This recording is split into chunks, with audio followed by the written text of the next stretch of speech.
about TDS, also known as Trump Derangement Syndrome. You have heard people use this phrase, often using it colloquially, sometimes as a jab at another person who just may be going kind of off the deep end, being negative towards Donald Trump or anybody who's standing next to him or anything that he claims to represent, or anybody who happens to be a fan or outwardly is supportive of him. Let's talk about where it comes from, what exactly it is, and how this came to be I guess we can call a phenomenon to this day.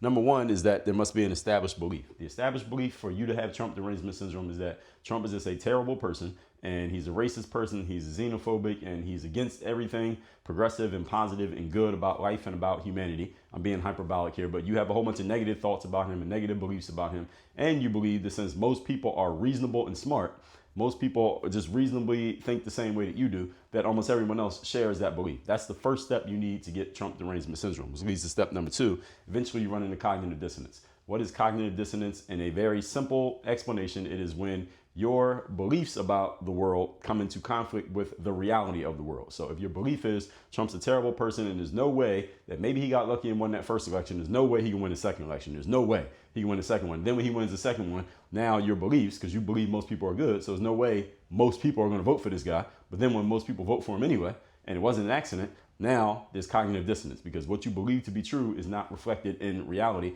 Now you have a conflict, and now you have to decide what to do about that. And when that conflict occurs, you're experiencing this cognitive dissonance, and that's when you get to decide between points number two right here and point number three. What are you going to do? Now, let me tell you, some people may have had that belief.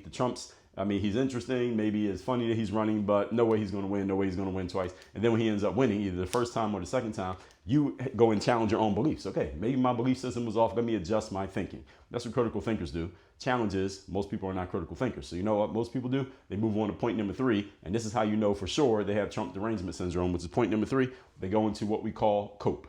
And what is cope? Cope is when you come up with a story, also known as a rationalization, that makes you feel better about continuing to believe what you want to believe, despite the fact that reality is in direct conflict with your beliefs. Again, this is what cognitive dissonance looks like when you deal with it in a negative way, is that you double or triple down on your beliefs. So you still think Trump's a bad person. You still think Trump's a terrible person. And the only thing you got wrong is that most of the world is not smart and reasonable. Just everybody else is just too dumb and not intelligent enough and not educated enough to see the world the same way that you see it. That explains everything away, which means you don't have to change at all. It's just all the dumb people out there. They're the ones that have to change, and then the world will be all right. This is what cognitive dissonance, Trump Derangement Syndrome, and cope, when they get all mixed together into one gumbo, that's exactly what they sound like. Now ask yourself, am I describing you or anybody you know?